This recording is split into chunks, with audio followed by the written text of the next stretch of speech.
of the National Assembly and the Speaker of the Senate, as you can see, in a matter where orders have been made against the National Assembly and the Senate, as you can see, the issue arose whether or not they have been properly joined.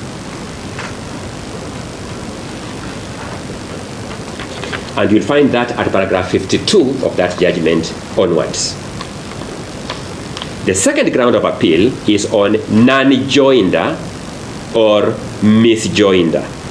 The appellant's contentions being that the two speakers were not the right respondents to the petition because they are ex officio members of the National Assembly and the Senate. And the duty to enact legislation is constitutionally vested in Parliament rather than the speakers. Precisely the same objections that my colleagues are raising here. Yes. What did the court answer? How did the court answer that question? 55, 56, 57, 58, 59, 60, 61, 62.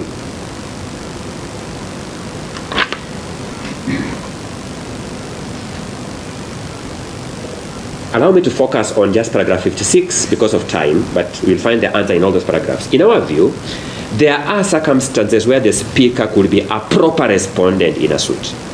For example, where what is in issue directly involves the speaker, like where it is alleged in a suit that the speaker was not qualified for election as such under Article 106, Clause 1 of the Constitution, or where it is alleged that the speaker allowed the passing of legislation in utter violation of the Constitution. For example, here we have said the speaker allowed debate on matters sub judice. The speaker allowed debate on matters when there was a court order prohibiting those proceedings and the standing orders. A good example is found in the Speaker of the Senate and another versus the Attorney General, where the heart of the dispute was the acts and responsibilities of the two speakers. And you carry on and on.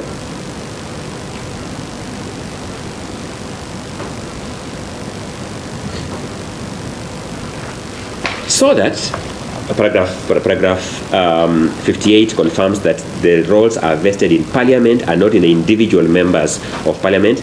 And once you read it fully, you will appreciate that the court appreciated where it is alleged that the National Assembly or the Senate have violated the Constitution, the Speaker is a proper respondent in the context of business. And therefore, this matter is a spent issue. How the respondent and each of the interested parties have come back to make this a big issue shocks us. But more importantly, at paragraph 62, the Court of Appeal then makes that a non-issue. It says even if there was misjoinder, it is not a ground for striking out or disallowing the petition. Paragraph 62. So the question I want to pose before you is the same question I've posed elsewhere. When the respondents are aware, in fact, Mr. Mawera expressly referred you to this authority, meaning they are aware of it. And they are aware that this is a Court of Appeal authority. What do they want you to do about it? In this authority, the Court of Appeal has laid out before you the circumstances under which the speaker can be joined as a respondent, and those circumstances are on all fours with the matter before you. I think that ordinarily should be enough to dispose of this matter. But let me deal with the question of prejudice.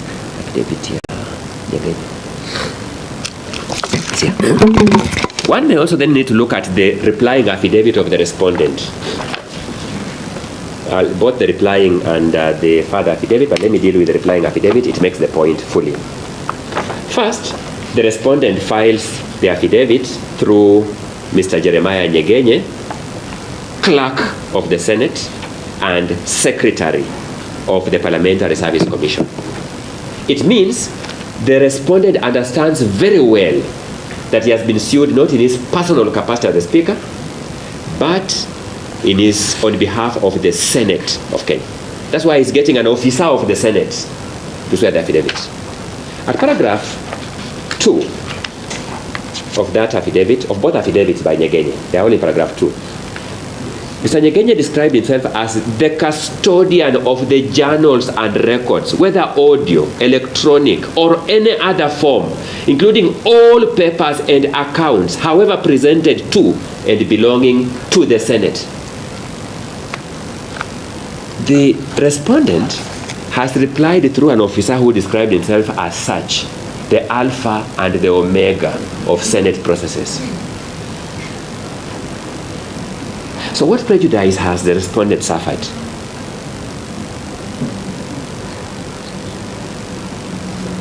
There used to be a law, a rule, I think it was of evidence or procedure, it's of procedure, my lord, that if a party unnecessarily causes another to prove an issue, even if he wins the whole case, may be penalized to the extent of the cost of proving that issue. This is a kind of matter you may issue what is called issue costs because of this kind of behavior on the part of the respondents and the interested party. The second issue, ruling here, is on the hue and cry that has been made by my colleagues about whether or not there was a binding order of court. Again, Mr. Mukele preferred to leave this issue, the interested parties, for good reason. For good reason. Yes. He simply has no defense to this issue. That's it. He did a wise thing that when you have no defense, you remind yourself, you know, I'm a professional, and there's a limit to which I can embarrass myself with some issue. You leave it. It is the interested parties who took the cudgels upon themselves, and we understand why.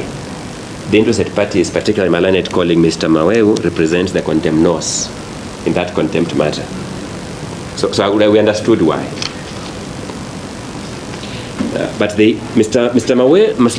Mawera Murerwa, I hope I got the name right, made a point that I'm still struggling to understand up to now. He kept saying that the order of Kasam J of 24th July 2024 was not a conservatory order. Yes. That's a strange way of approaching things. He didn't tell us what it was. He told us what it was not. I dare say he didn't tell us what it was because, my lord, had he been pushed to tell us what it was, he would have told us it was a conservatory order.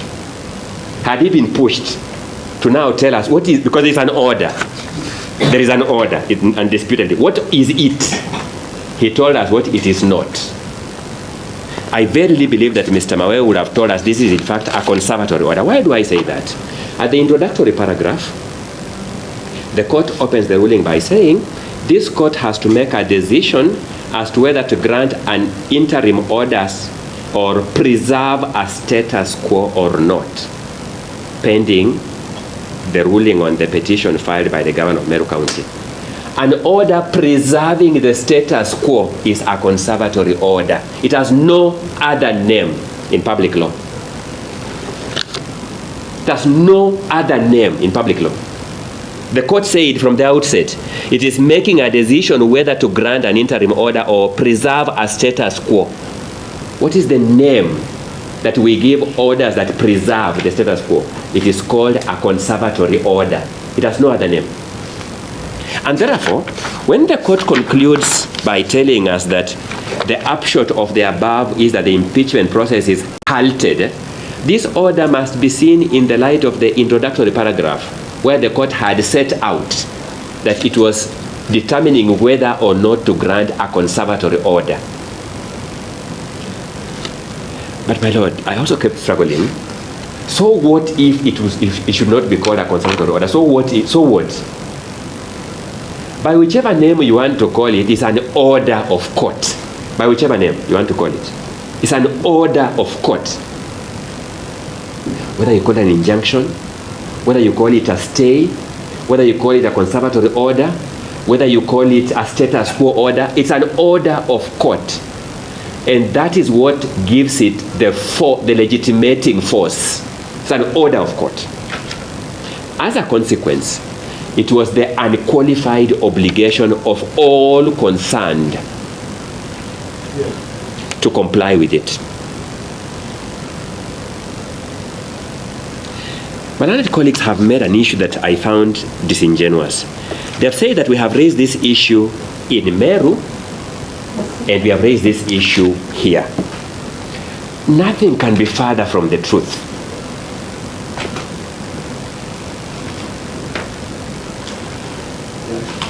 In the High Court of Kenya at Meru, the petitioner before you sought that the contemnors be cited for contempt and be punished as the issue. She succeeded. They were cited for contempt. They were punished. We are awaiting execution of the punishment. At the moment, they are fugitives in law, at law. That determined that matter completely. Before you, the petitioner has raised another issue. What are the consequences of the failure of the Speaker of the National Assembly, of the Senate? What are the consequences of the failure of the Speaker of the Senate to appropriately guide the House on the effect of that order to the proceedings before the Senate? A completely different issue. How my learned colleagues think that these issues are one and the same stretches my imagination. But my colleague, Mr. Mutuma, has an answer for me. He keeps telling me, well, if you have a case that is as bad as the one that they have, what will you do? You would say something. So we don't begrudge them. The third issue, so my lord, the issue that we have abused the court process does not lie. These are two distinct issues addressing very distinct matters. Are there two petitions? That is correct. Not on the same issue. Not on the same issue. Does the other petition pending in Meru have an argument about section 33.8? Correct. Prayer for it to be prepared? Yes, I'll not come to that specifically. I'll address that issue specifically once I'm done with my next issue, because I'm coming to that on the nature of sub judice and the nature of res judicata in constitutional petitions. I'm coming to that. But allow me to finish. There are two petitions. Print out for me the petition from Meru. It's here. So, my lord, if you look at volume 2 of the fifth interested parties replying affidavit, maybe the fifth. Let me tell you the fifth interested parties replying affidavit. There is a page 48 of 3559. So it's a huge volume.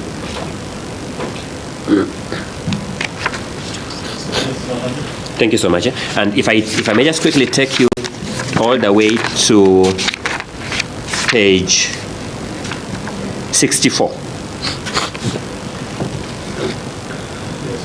Yes. Let's look at the prayers, because that's where we determine what is the issue in that case. A declaration that the County Assembly of Meru, through the routine and perpetual impeachment motions of the petitioner, is guilty of exercise of its power in an illegal, excessive, and abusive matter. There's no such issue before you. There we are interrogating this perpetuity, because this is admittedly a multiple exercise of the same power. Number two, a declaration the petitioner has right under Article 151, the right to fair hearing, because of the glaring partisan and biased nature of the County Assembly of Meru. A declaration that the past and present conduct of Meru County Assembly demonstrates lack of capacity to act independently. Not an issue before you. Then we have D, which is section 33.8. I'll come to that specifically. Let's go to E. The notice dated 15th July does not meet the threshold for impeachment set out in Article 181.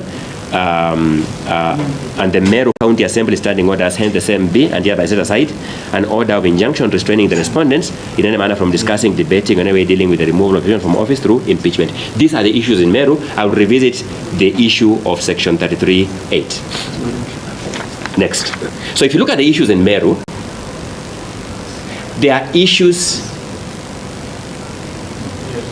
that are preventive in nature. There are issues that are seeking to stop a threat to violations,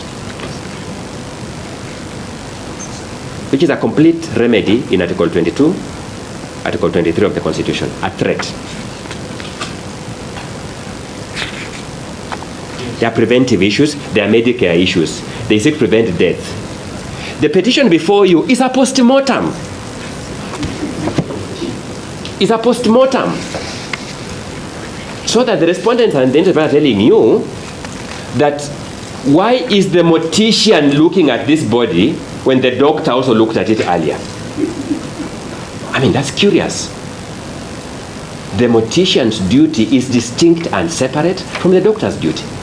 We have come here in a post-mortem to look at the Senate's acts and ask, are they compliant or are they violative? The axe has fallen.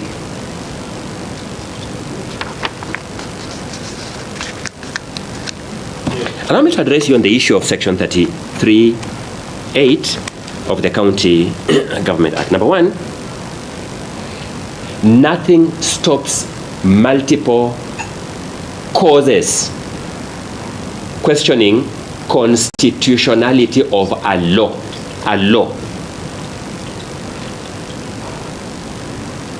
Nothing stops it.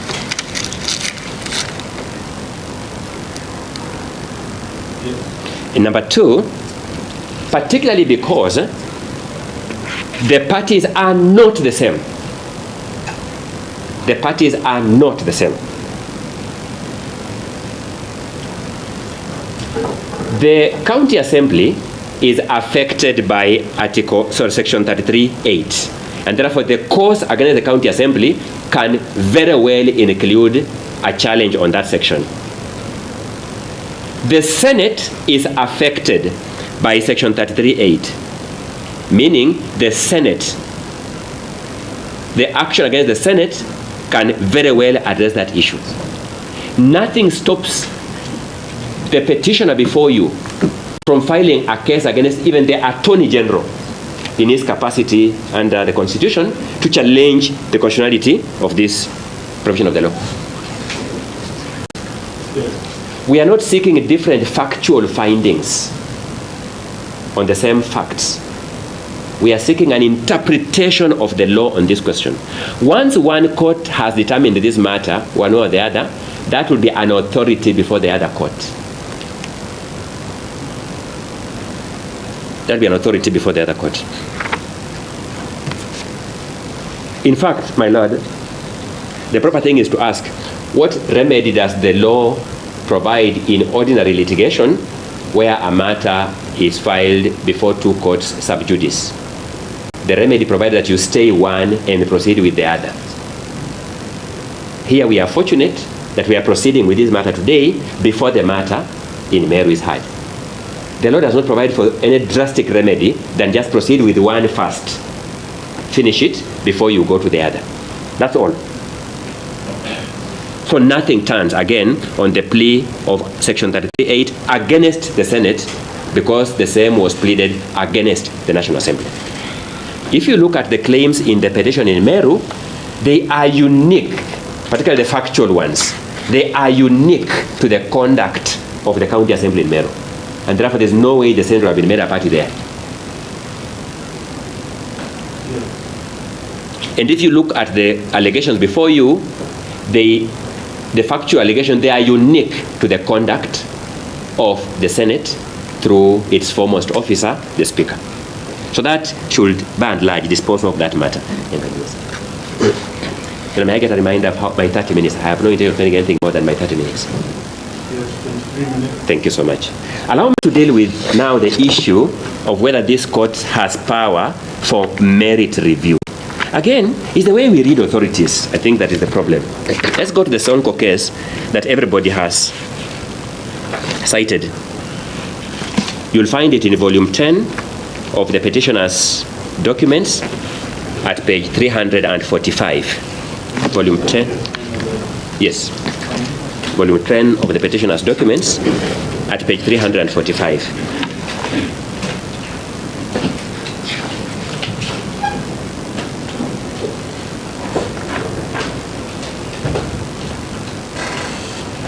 You have a 10 and a 10A. We have 10 and 10A, yes, they are both authorities. So you want 10? 10 now, 10, yes. Thank you. That case is at page 345, and that case will help me deal with two issues. So let me start with the issue of whether this court has power for merit review. I'm going there. I want to start by referring this court to page 384.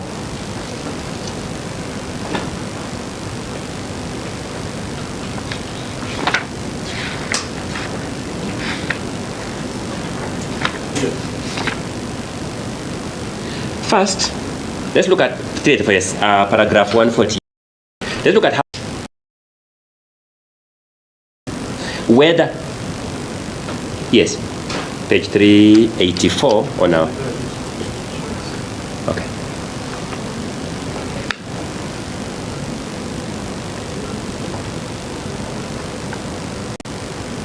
Yes. Yes. That the charges were substantiated to the prescribed standard to warrant the appellant's impeachment. That issue as framed is a merits review issue. The issue itself. Because, my Lord, how else can the court answer that issue without asking, Charge A substantiated? Was Charge B substantiated? Was Charge C substantiated? That's a merits issue. So the Supreme Court frames a merits issue. Let's go to paragraph 149, where the court looks at the Nyaga Wambora case that my colleagues have multiple times referred to. Again, the court approves of the standard in Wambora, that the standard is neither beyond reasonable doubt nor on a balance of probability. Noting that the threshold for removal of a governor involves gross violation of the Constitution, we hold that the standard of proof required for removal of a governor is above a balance of probability, but below beyond reasonable doubt. Again, the court is setting a standard for merit review. The court is setting a standard for merit review. Go to the next paragraph. The Court of Appeal in the above case also affirmed the elements identified by the High Court as constituting proof of the charges of gross violation. Number one, the allegation must be serious, substantial, and weighty. Again, once you begin looking at whether this allegation is substantial, serious, or weighty, that is merit review. That's not process. This is you are weighing the allegation. Then finally, page 385, paragraph 152. Page 385, paragraph 152. We maintain that the High Court received and evaluated the evidence presented to it in rebuttal of the four charges. When a High Court has received and is evaluating the evidence before it in support and in opposition to the charges, is engaging in merit review. The court continues, the Court of Appeal re-evaluated the evidence before coming to its own independent determination. Again, merit review. To the principal question, can this court engage in merit review? The Supreme Court, by framing the issue as such and analyzing it as such, answers that question in the affirmative. Again, I want to ask, you have a Supreme Court decision before you.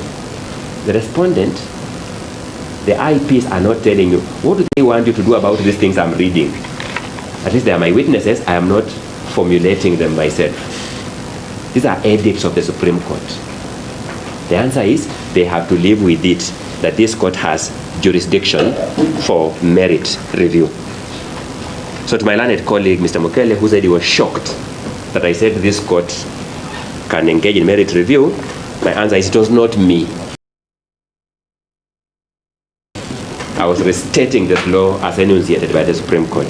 It should not begrudge me.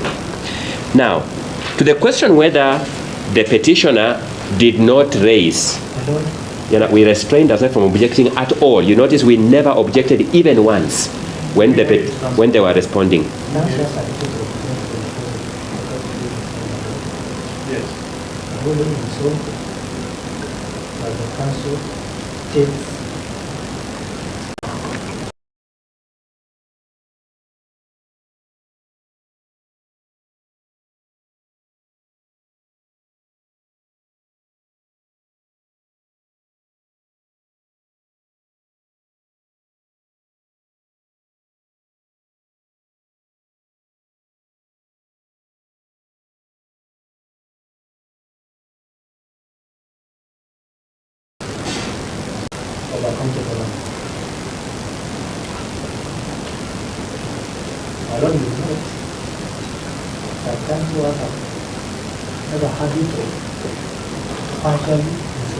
Let's now put my conduct into question. When you look at paragraph 161.4, Yes. the court correctly observed that the mandate, the removal of a governor is both a constitutional and political process. The mandate of the courts is restricted by the doctrine of separation of powers to determine whether individuals' rights, dignity, and fundamental freedoms have been preserved and protected in the process without usurping the powers and functions of the legislative branch of government. That's correct. Now, That is the law. Council, this is an extremely cited case. It's very, very case. Councilman Baite. Yes. Let me speak to you. Yes. You read 161 Roman 4. Please now read Roman 8. Yes.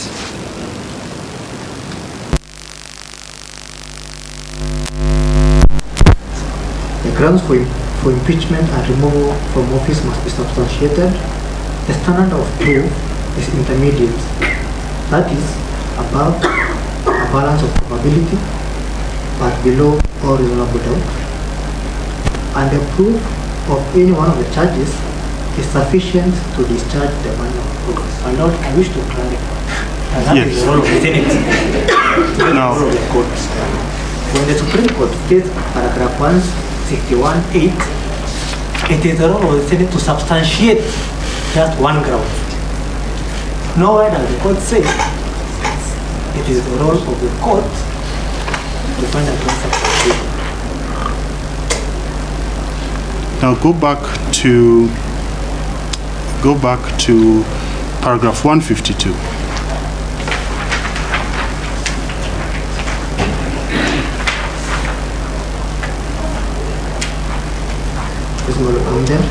Now there's a very famous phrase, because this is cited quite a lot in constitutional petitions, as to what perhaps the trial court is the High Court, the first appellate court, the Court of Appeal, and then what the Supreme Court can do. It starts with "we cannot." It's in somewhere in the middle of 152. We cannot. Substitute ourselves into the two courts and take up the roles of the analyzing the evidence afresh for that time. Now, if the Supreme Court is saying it cannot reanalyze the evidence, who analyzed the evidence?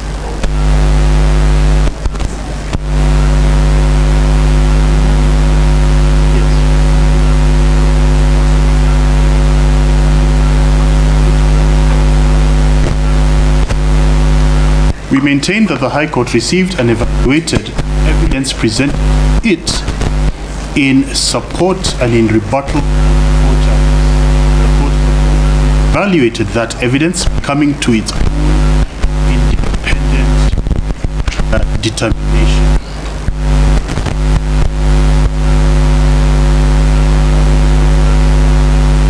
So let's agree on this. First of all, it was highly irregular. Because what you've done is a rebuttal to a rebuttal. You're not objecting on a point of law, you're objecting to your interpretation of a Supreme Court decision. It is not as though you are saying that perhaps it had been a complete misquote, it had been overturned, etc. Secondly, and I did state this on Friday, there was a tactic that Council Ongoya invited the court to highlight and identify of breaking up their flow. Now, they did not object. Throughout your session, they waited.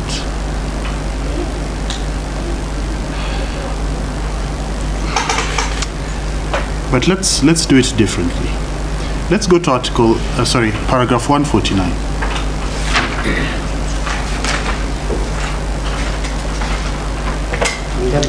Yes. So the Court of Appeal in the above case, that is Wambora, which has been cited by your side extensively, the Court of Appeal, so it starts halfway down. The Court of Appeal in the above case also affirmed the elements identified by the High Court as constituting proof of the charges of gross violation of the Constitution or written laws as follows. The allegations must be serious, substantial, or weighty. There must be a nexus between the governor and the alleged gross violations.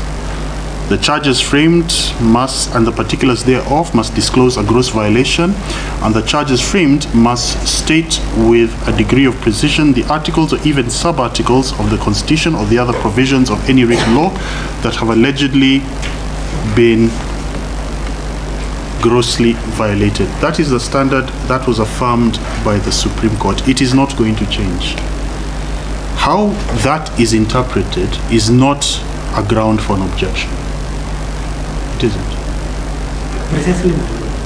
When you read what you're... No, what you're doing is you're rebutting a rebuttal, and that is not proper. Yes. Now I have to go to the sanction.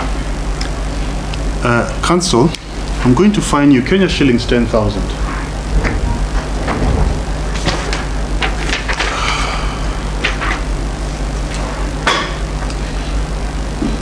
Please remind me of your full name.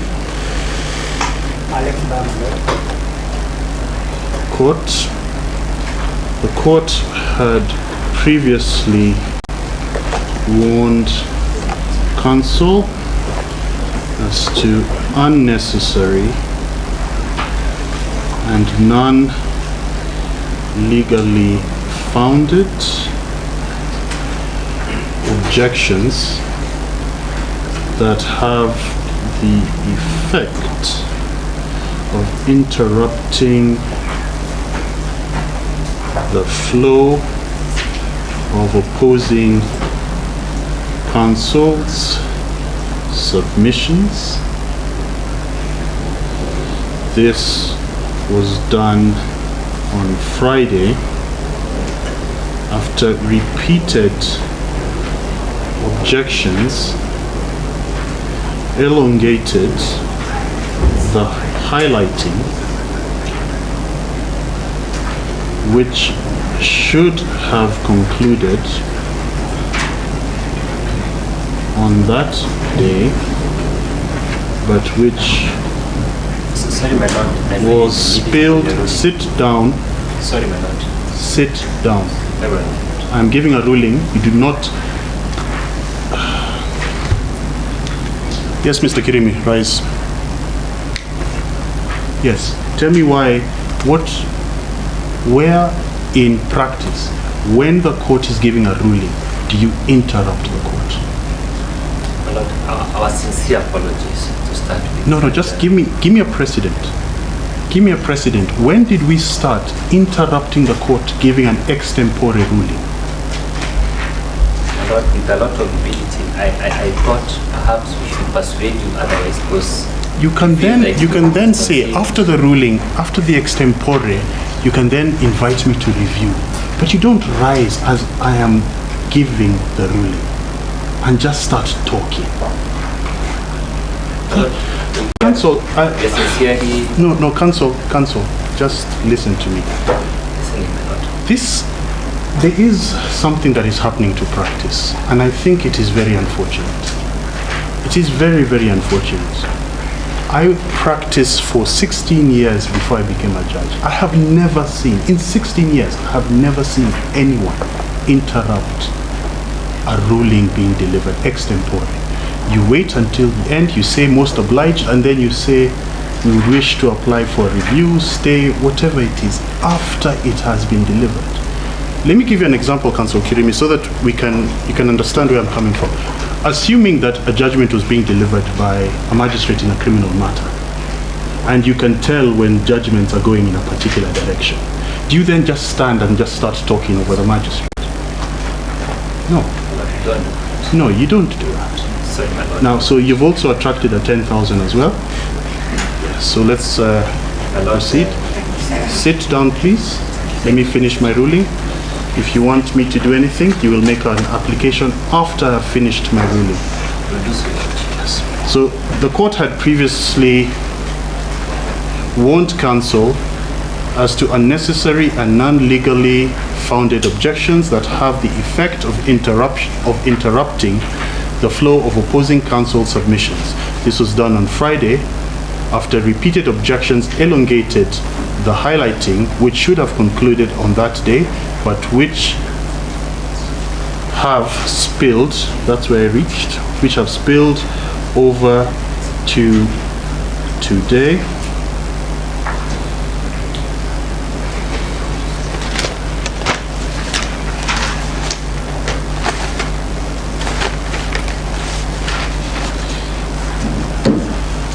Counsel Alex Mbaya rose on an objection that was in substance a rebuttal of the submissions in rebuttal that were being made by counsel Elisha Ongoya. The court gave counsel Mbaya time to articulate,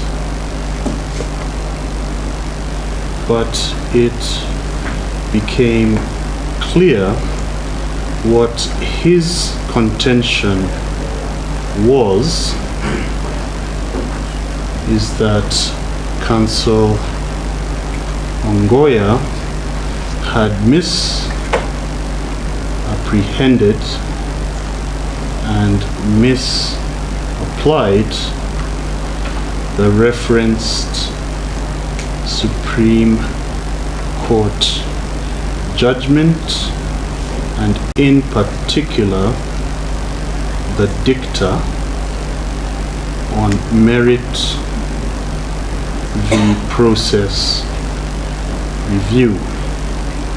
That is not an objection, and consequently it is fit and proper that counsel Alex Mbaya be fined Kenya shillings 10,000 to be paid into the court by close of business 28th February 2025. Separately, and as this court was delivering its extempore ruling as above, at the point the ruling had turned adverse to counsel Mbaya.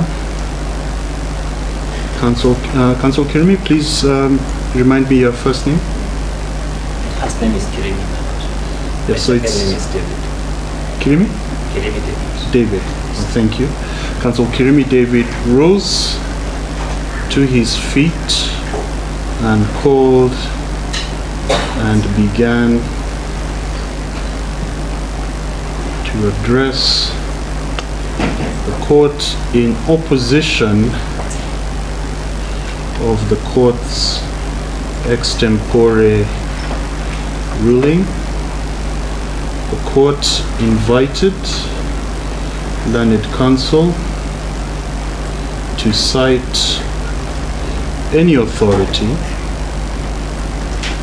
that permits an advocate of this court to interrupt the delivery of a ruling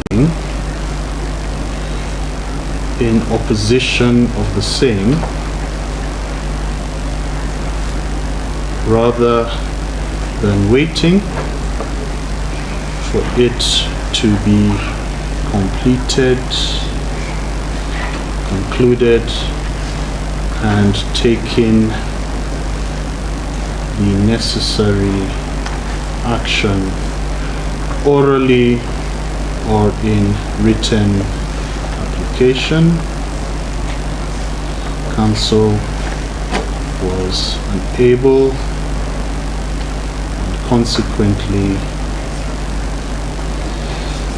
this court fines him Kenya shillings 10,000 to be paid into the court by close of business 28th February 2025, dated, signed and delivered on this 24th day of February 2025, 19:06 hours. Yes, Council Kirimi. Yes, yes. Now you can rise. Yes, my lord.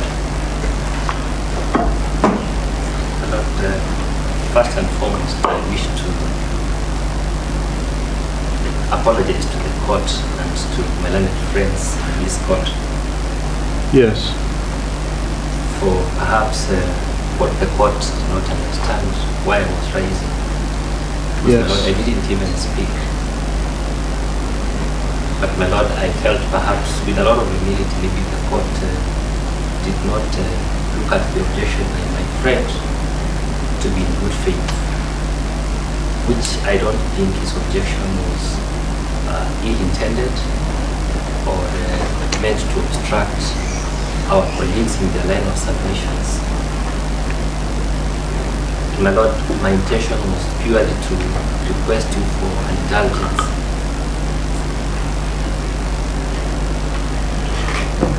And to apologize, my lord. Yes. What perhaps has irked the court or annoyed the court. Well, the court is not irked or annoyed. The court is confused as to when we started doing this. We see this on American telenovela, where counsel just shoot to their feet, the judge is talking and they interject. That's not how we do things in real life. Now, yes, sorry, have you? Yes, just proceed. Thank you, my lord. And mine is to sincerely say that that was not the intention to obstruct your lordship or to appear disrespectful of this court or your lordship or of our colleagues in this humble profession. And my lord would be kindly beseeching you to consider the orders you've just given. With a lot of humility, your lordship, I urge you to kindly review them and set them aside as we finalize the hearing of this petition, so that your lordship doesn't appear to any party that maybe we were gagged or orders were issued, the court was annoyed, and my lord, but we've taken the lesson that the court has given us, has reminded us, and your lordship, I wish to tell you that whether we are appearing before you or before any other court, the lesson the body does is well learned. Thank you very much. Councillor Mbayo, do you have anything to say? Thank you, my lord. I also wish to send apologies to the court. And also wish to point out Yes. that my objection was not ill intended. A lot of my expectation was that if this honorable court found that my objection was not merited, which was raised in good faith, Yes. then this honorable court will just overrule it and probably give directions as Yes. to what it will consider an objection on a legal issue. My lord, you remember last week, the objection that I raised was a legal issue, which this court upheld, Yes. and I also expected that this objection was a legal issue, Yes. which probably this court would have upheld. Yes. And therefore, my lord, whereas I, without any reservations, apologize to the court, Yes. and also seek that this court review this order, I urge the court to make a finding as to whether it is open for the respondent and the interested party in opposition to the petition to raise any issues at this point which they consider may be misleading the court, because my lord, what we are doing is we are trying to help the court to come at a fair and just finding, so that, my lord, justice can be done in this case. My lord, we are always told that cases are not ours as counsel. Yes. Cases belong to clients. But as counsel, we are duty bound to do everything under the law to protect the interest of our clients. And sometimes counsel can go overboard in Yes. protecting those interests.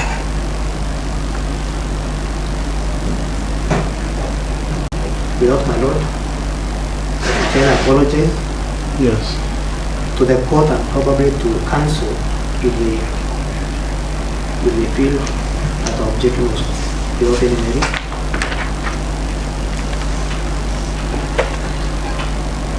And Yes. seek the court's directions.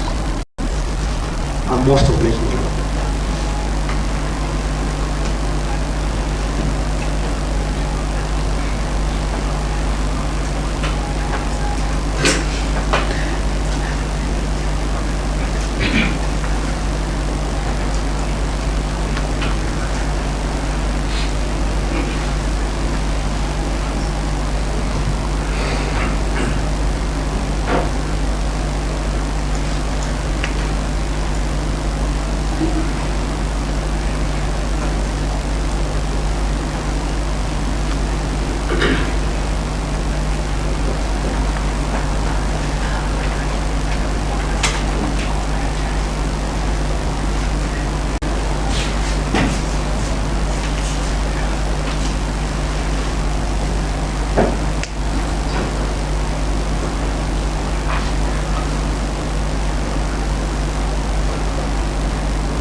court, I've heard the oral submissions by Counsel Kirimi and Counsel Mbaya, and it is undoubted that they expressed their heartfelt apologies for their respective interruptions. Consequently, I find it proper to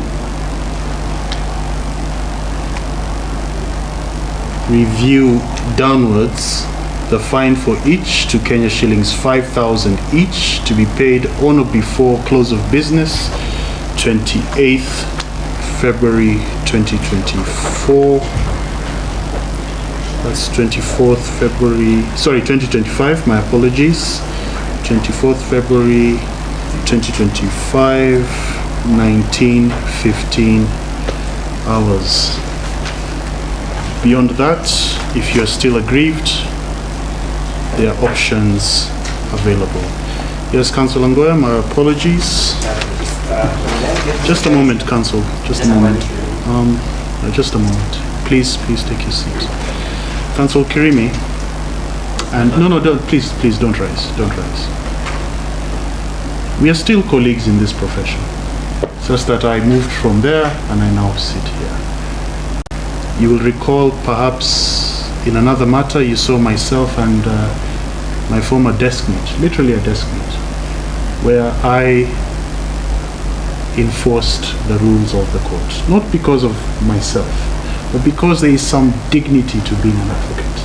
There's a way we are supposed to behave beyond the wearing the fancy suits. There's a way that we are supposed to behave, that someone seated at the back of the court can say, those are advocates, hao ni wakili. That expectation can never be diminished. So it is nothing personal, it is the rules. And believe me, you are living in a golden age of this, as Counsel Ongoya can confirm, because I think he's done more than 20, I've done more than 16. In days gone by, this would have been very different. There are cells at the bottom. That's what used to happen. I recall on the day of my admission, we were obviously very excited. We were threatened. A court assistant came out and said, if you guys continue making noise, all of you will go down to the basement. So it is not that I am irked, I am angry as an individual. I am trying to maintain the dignity that makes being an advocate special, that makes court proceedings solemn, orderly, and very somber, in a sense. Counsel Ongoya, you are at 27:59. That's okay. I'll see. There's one issue that was raised by the respondent, my last son, that all these issues about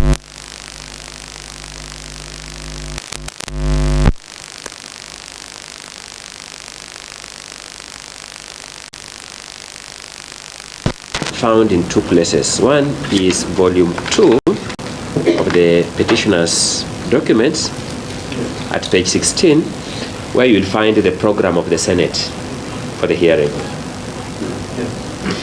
And the time set aside as 11 a.m. to 11:30 was for preliminaries, but those preliminaries were prescribed. A, recital of the mandate of the Senate, rules of procedure and hearing program. That is by volume 2, page 16.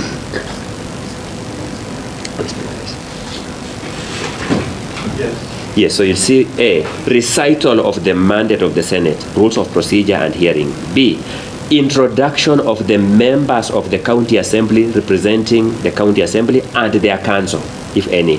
C, introduction of the governor of Meru County and council representing the governor. So the issue called preliminaries in this program is defined by the schedule. It's not an open-ended generic use of the word preliminaries. The second place where the answer to this would be found is in the Sonko case again, which is in volume 10, but this time around I'm looking at page 380, paragraph 132 that my colleague referred to. I'm trying to recollect who in particular referred to it. At the beginning of the hearing, the appellant raised a preliminary objection to the effect that the issue before the Senate was sub judice as they were also the subject of some 4 active court cases, that there was a conservatory order issued in ELRC petition number 35 of 2020 prohibiting the County Assembly and the Senate from proceeding with any motion for the removal of the appellant from office. The Speaker, in a reasoned ruling, directed that the objection be brought as part of the evidence to be presented during the proceedings. So the Speaker has already ruled that these issues are not raised as preliminary issues, that they should come out as part of the trial. Yes. And therefore, for the same Speaker and party supporting him to come here and say that we were wrong to raise them as part of the trial, that is disingenuous. But more importantly for me, we brought to this court's attention the fact that these orders were brought to the attention of the Speaker administratively by letter in advance of the trial, by the formal response of the governor in advance of the trial, by the affidavit of the governor in advance of the trial. So that to say that these issues were raised belatedly, or that the governor and her council acquiesced, as my learned colleagues refer to it, yes, is not supported by the evidence on record. There can be no clearer protestation than the letter by counsel for the governor, than the response by the governor, by the affidavit in support by the governor, all of which got to the Speaker ahead of the trial, protesting this trial, and eventually by in the closing submissions. Now, if you look at that trial process that we have looked at, as I close, page what? Yes. You'll notice that at that trial, you got page 18. Yes, it's there. So at page 16 of volume number 2, as I finish, you'll notice that there were 2 hours. There were 2 hours that had been set aside from 4:30 p.m. to 6:30 p.m. deliberations by senators. And the question will arise, my lord, so what were the senators supposed to deliberate on before voting? Because you look at it, after 6:30 then there is voting. I submit to you respectfully that all these matters, including whether the matters are sub judice, whether the House is barred by a court order, were to be considered as an integral part of these deliberations before voting. And therefore that the conduct of the Speaker in giving 3 minutes for this process, and that doesn't mean being taken away by the noise in the Assembly, the loud consultations, trying to be politically correct to the Senate, the loud consultations in the Senate, yes, therefore took away that opportunity for these matters to be considered, and it was purely within the Speaker's domain to ensure that he upheld this time so that the governor has the benefit of consideration of all these matters. Allow me to admit my colleague, Mr. Mutuma, to pick up from there. And my apologies, my lord, you notice my voice is very bad because I have a bit of a cold. My colleagues here have taken the risk voluntarily of sitting next to me. Yes, my lord, I will not exhaust the 30 minutes because much has been covered by my learned senior. I'll just address you on some of the issues that have not been addressed. One, in response to my learned friend Mr. Mukele's submissions, I wish to state that Article 19 and 20 of the Constitution demands of a duty bearer to ensure that any right under the Bill of Rights is enjoyed to the greatest extent. We submit to your lordship that it's not just a matter of crossing all the T's and dotting all the I's. The duty bearer, in this case being the Senate, has an obligation to go out of their way to eliminate any visible obstacles that may hinder the enjoyment of a right that has been provided for. Especially if that right is a right under Article 25 that cannot be limited. Yes. Your Lordship, the act of the Senate to limit the time for the senators to 3 minutes to debate such a serious motion that has serious implications against the rights of the petitioner Yes. does not sit well with Article 19 and 20, because that act in itself limits the enjoyment of that right.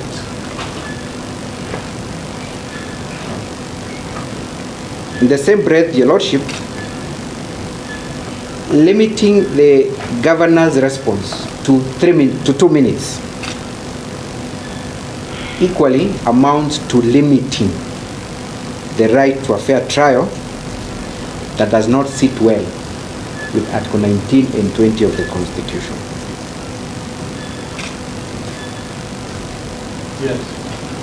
If there are obstacles to enjoyment of a right, what should have been done, Your Lordship, and nothing prevented the Senate from doing that, is to move a motion to extend the time.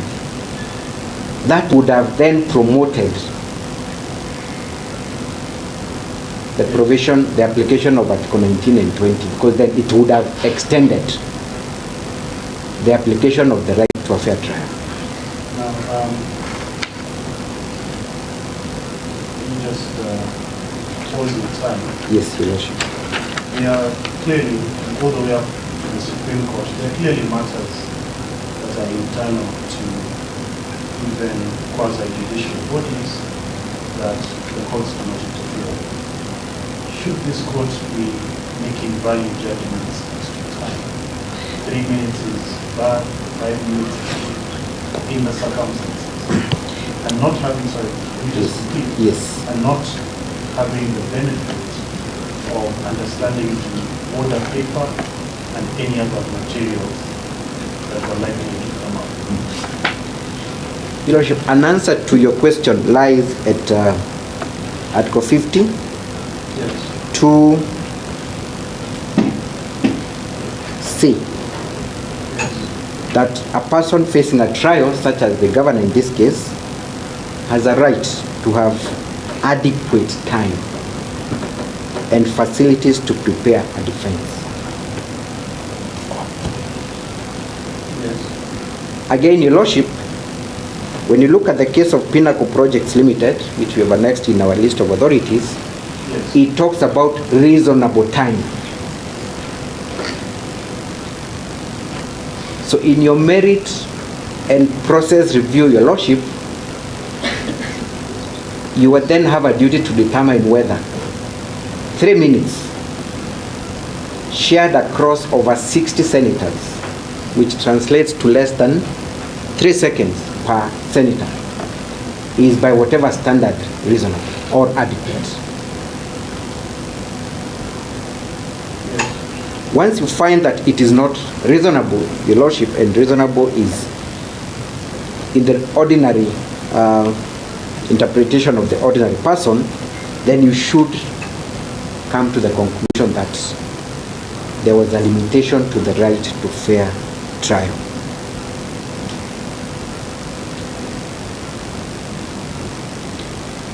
Your Lordship, allow me make my comments in respect to the video that we watched, KM7, Yes. because again, Council Mukele told court that it is very clear that the Speaker gave time to the governor to respond, and she declined. Your Lordship, first, Senate is a house of records. Those records are stored by way of Hansards. We have not seen anywhere where the governor is recorded as declining to make her remarks. If she did, it ought to have been captured. In the absence of anything in terms of record, If there is any doubt, then, Your Lordship, that doubt can only be given to the benefit of the person who alleges that their right has been violated. Again, Your Lordship, we all watched KM7. Clearly, Your Lordship, you can see just before the Speaker gave the Governor an opportunity to speak, there were what they are calling loud consultations, which Council has admitted were commotions. That is not in dispute, Your Lordship. The Speaker proceeds to switch off the microphone, explaining why we can now not hear the loud consultations. I ask the court to take judicial notice of that aspect and be guided by the preceding paragraphs of the answers, which confirms from the mover of the motion, Honorable Aaron Cheriot, that in light of members having chosen to behave in a disorderly manner, even the mover of the motion himself was unable to make a reply.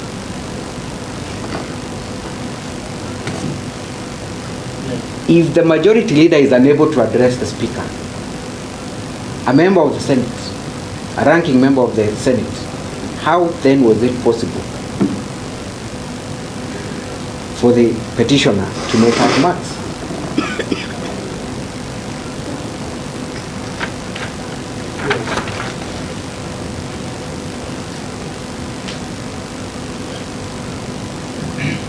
Your Lordship, on the issue of sub judice,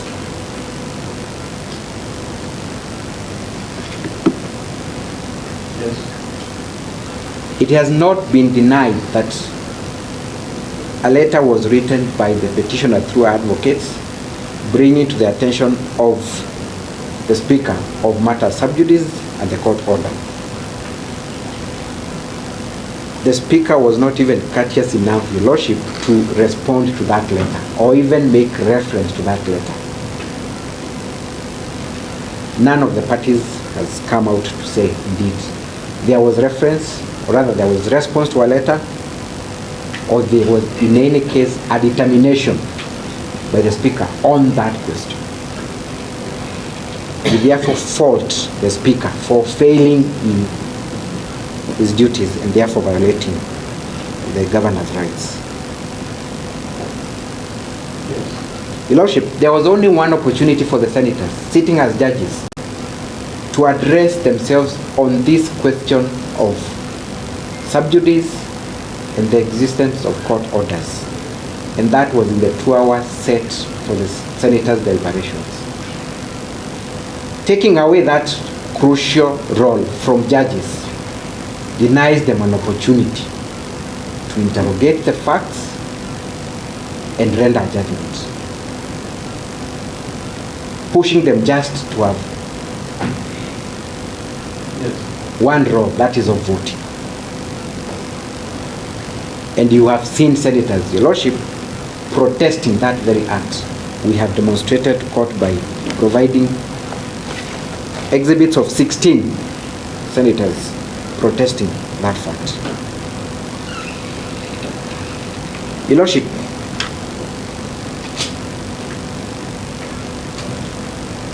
you were then told by Council Murerwa and Council Mbaya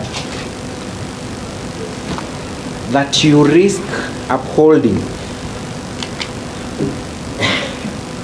the contempt of court ruling from the High Court of Meru because there is a risk that the Court of Appeal may overturn that finding. Your Lordship, this court can only apply facts as they are, not as anticipated. You cannot be asked to act in speculation. As we speak, there is a factual finding by a court of competent jurisdiction, and therefore that issue is not open for further interrogation.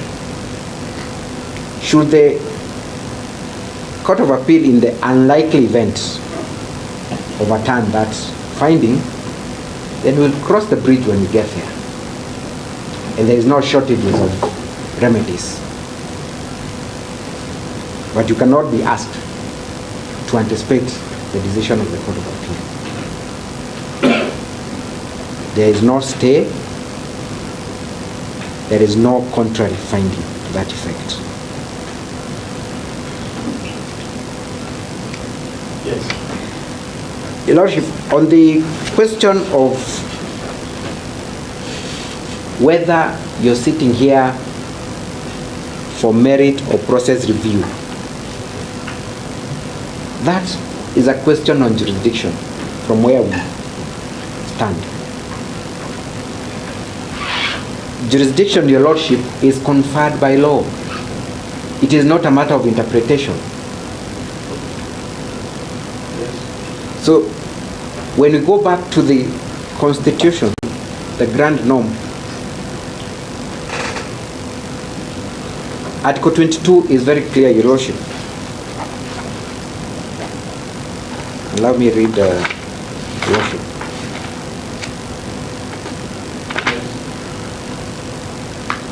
That one of the remedies available in a constitutional matter such as this one is an order of judicial review. So jurisdiction has been conferred exclusively to you, Your Lordship, to issue an order of judicial review. There are three main remedies under judicial review: an order of prohibition, an order of mandamus, and an order of certiorari. An order of certiorari, Your Lordship, is an order that comes out after a merit review.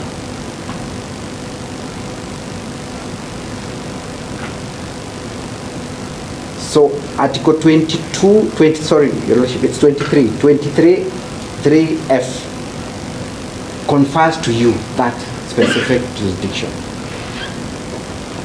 And if that is not enough, Your Lordship, because jurisdiction must be conferred by law,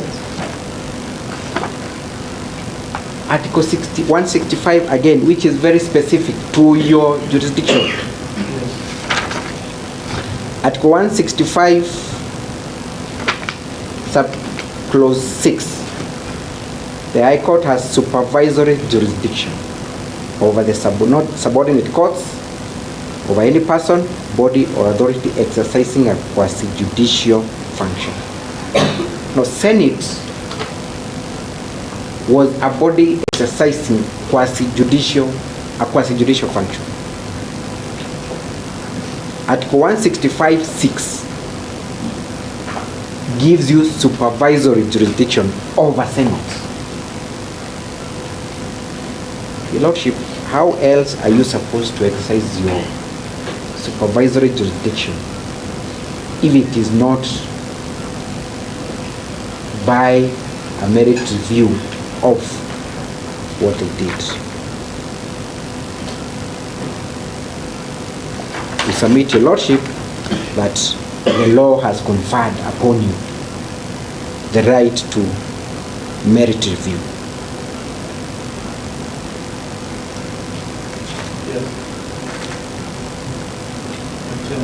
Thank you, Your Lordship. You have also been given a number of authorities which have been misquoted and misapplied by counsel, trying to persuade you to find that the right to a fair trial under Article 52 is only available for an accused person in a criminal trial. Nothing can be further from the truth, Your Lordship. The Moses Rectangular Masika case, Your Lordship, for example, is very distinguishable from the case before you.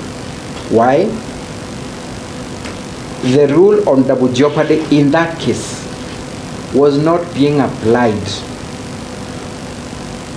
in light of Section 33(8) of the County Governments Act. We're not even asking you to apply Article 50(2)(0), hook, line, and sinker, We are only asking you to compare Article 50.2.0 with Section 33.8. So we are not saying that the rule against double jeopardy is applicable in all trials, whether criminal or quasi-judicial or quasi-criminal. It is specifically on impeachment cases. Why, Your Lordship? The Moses Masika case is a case that did not require any party to take a plea. Therefore, there was no one accused by dint of Article 52. You had a claimant and a respondent. There were no specific charges against any individual in an election petition. In this case, Article 52 talks about an accused person facing a trial. Now, it has not been disputed that the petitioner was facing a trial. Yes. None of the parties has disputed that fact. It was also not disputed that the petitioner was accused of some charges qualifying her as an accused person.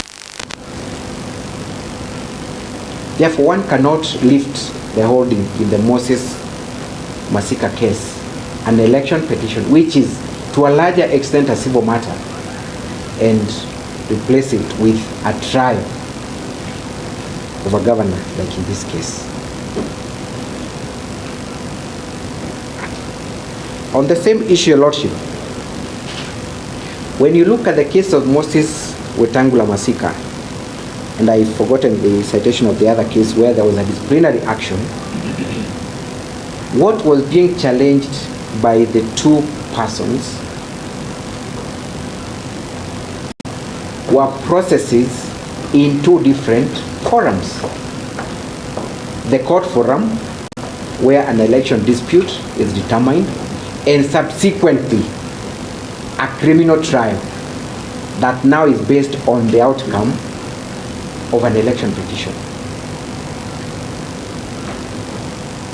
Yes. Similarly, in the other case, I think it was the LSK case, where there was a disciplinary action, an internal disciplinary action.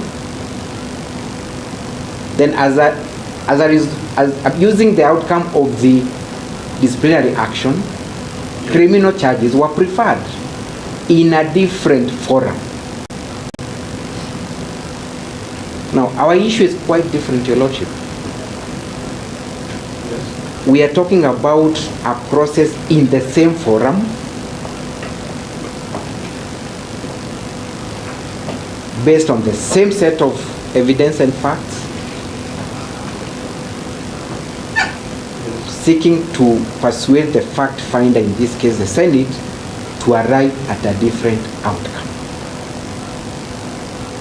So the rule on double jeopardy in this case must be applied strictly and uniquely to the case before you,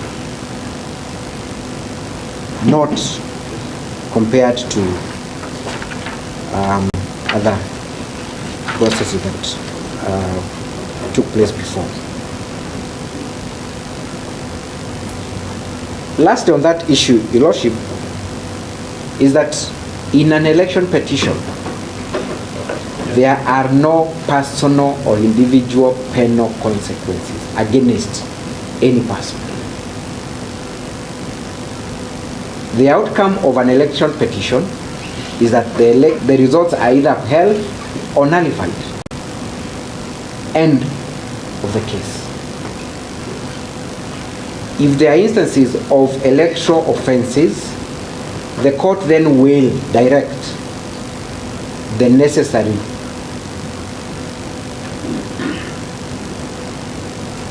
agencies to take up the matter and prefer specific charges based on a finding of electoral offenses or malpractices.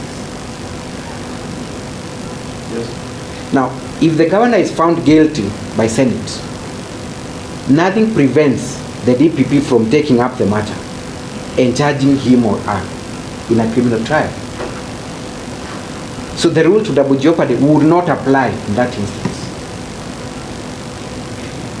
But in this case, the same fact finder, based on the same facts, based on the same evidence, cannot be invited twice to look at the same issue, because that would amount to breaching the right to a fair trial. Having said that, Your Lordship,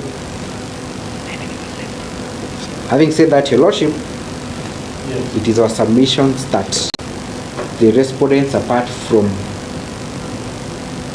blanket denials, have not been able to rebut or controvert any of the evidence that has been adduced by the petitioner in support of our case.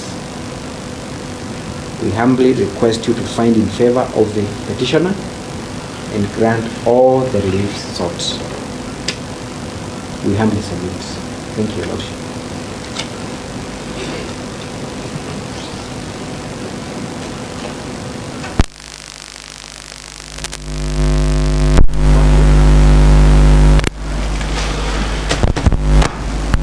That is the conclusion of highlighting.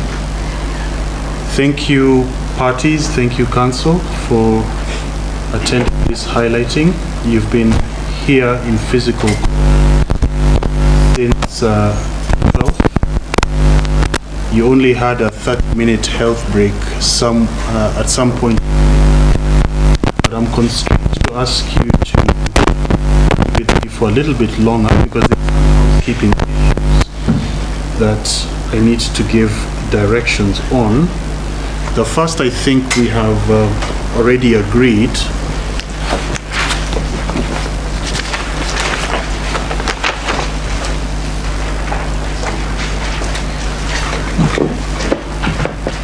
I've been writing so long, I've run out of ink. Nana, just give me any color. Thank you. So the petitioner shall file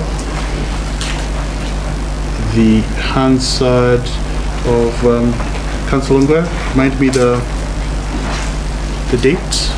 9th October 2024. 9th October 2024 with 2 comments made by senators in the August House referencing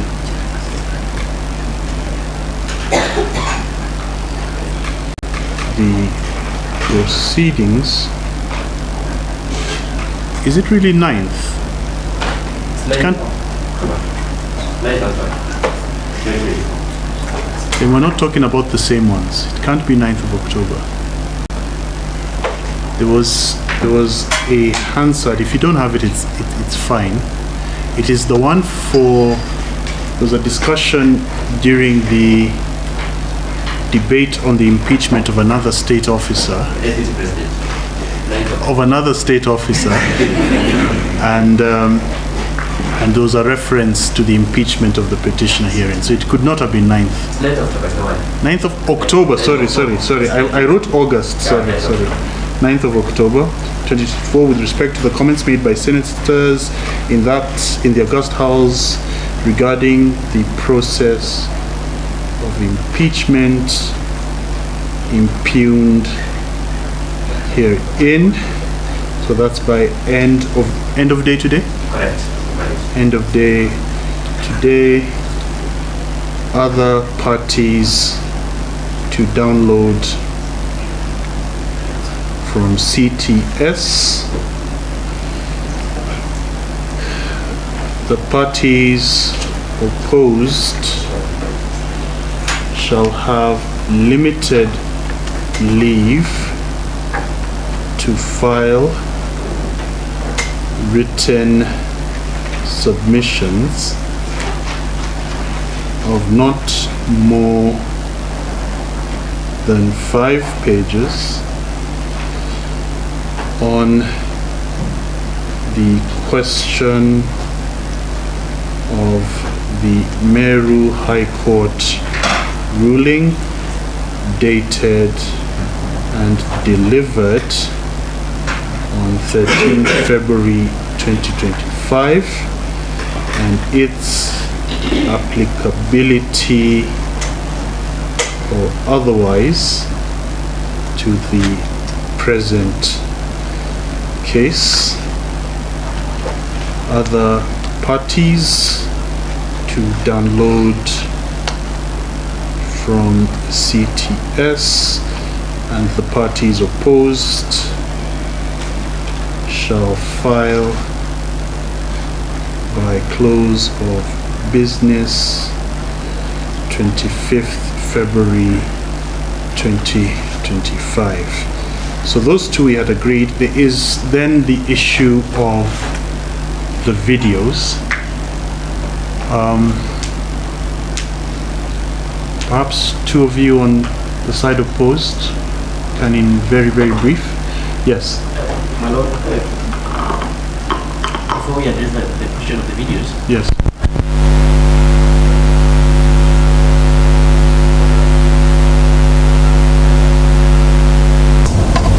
In our index of annexes, we have the videos of all the public participation meetings in order for the favor watch and the videos in support of the impeachment charges.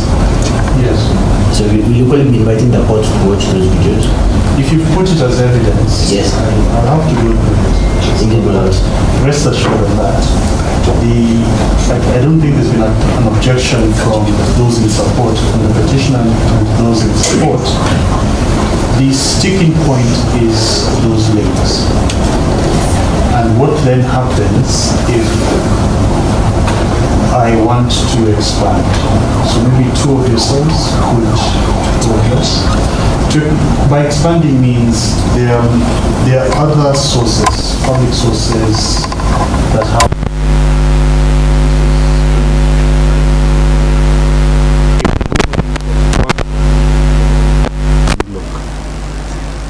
I already have something, but I am one of those judges who wants to hear from the council and the parties. So if the link doesn't work, what is your take? On the part of the assembly, If their link, the links doesn't work. that we are limited to what participate in court. Okay. We file our videos, we have a certificate in that regard. And we would suggest that the court does not go beyond what the parties have submitted. Councillor Ngoya? That is consulting because, to my recollection, we endeavor to get all our videos from Senate's own website. So our videos are actually linked from Senate's own website. I just confirm there was any that was not linked from there before I had my report. But I know we endeavor to just be from Senate's own website because for obvious reasons. We did want to deal with authenticity issues, but then we wanted to put Senate with its own links. Only DKM1 is from a separate source, and all the other links are linked from the Senate's own website. So they are Senate's own links, which get the authenticity is landed in that. Yes. Your Lordship, if I may, Yes. in the same regard, then if the video is not picked from the Senate website, or that the allegation in the certificate is that the video was taken from the Senate website and it is not, then I also pray that the same be disregarded, Your Lordship. I'll deal with that because you've submitted extensively on that. So I've heard you. This is my direction on that. The court shall not, in considering this matter, that should be, the court shall, in considering this matter, limit itself strictly to filings and only relying on links and documents filed, and no reference shall be made to public documents or public arena videos. So for better or for worse, I will only limit myself to what you have filed. Okay, so anything else? I do have to formally confirm the judgment once more, even though I gave that in an order.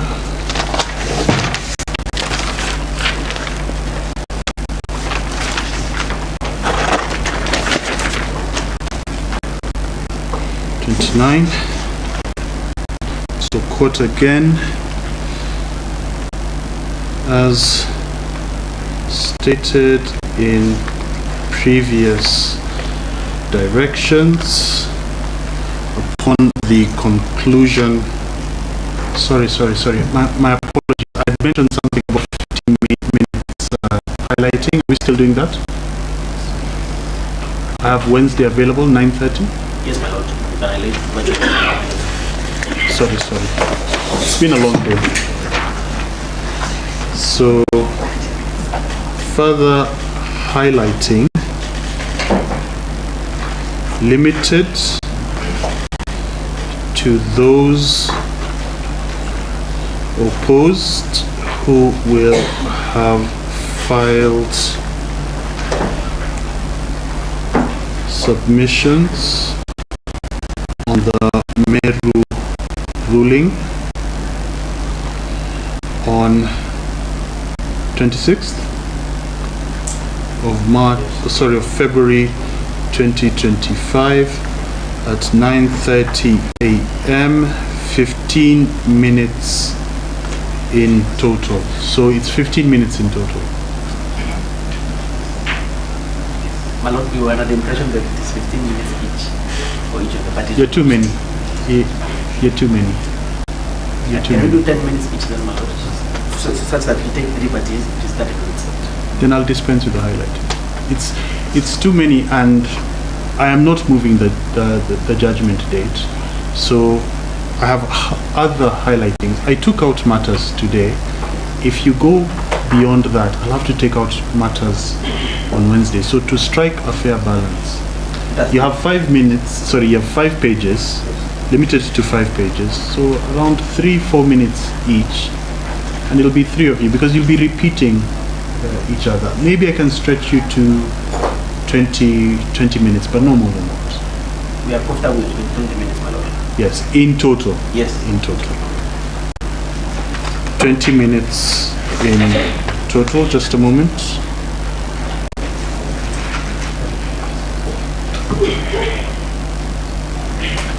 So it'll only be one side. There'll be no rejoinder. That's okay? That's okay. So upon the lapse, that the matter shall be reserved for judgment, and the judgment date earlier fixed is confirmed, which is Friday, 14th March 2025 at what time is convenient for yourselves?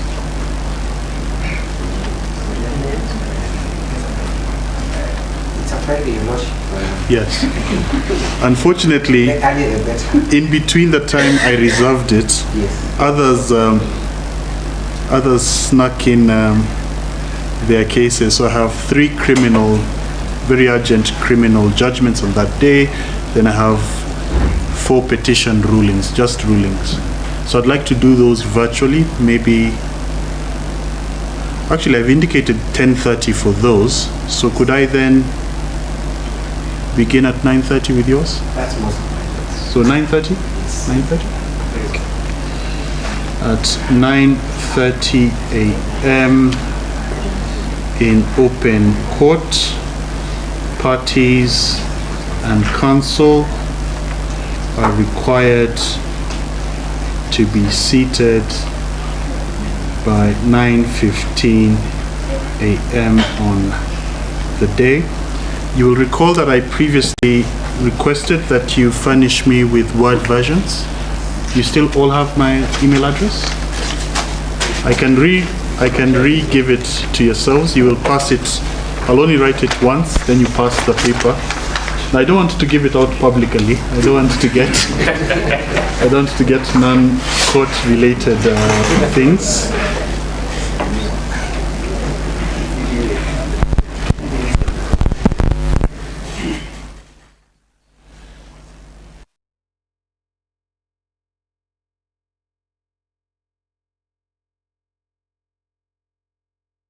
When's the close of business? Please give me your written submission. So once more, in a rush, eh?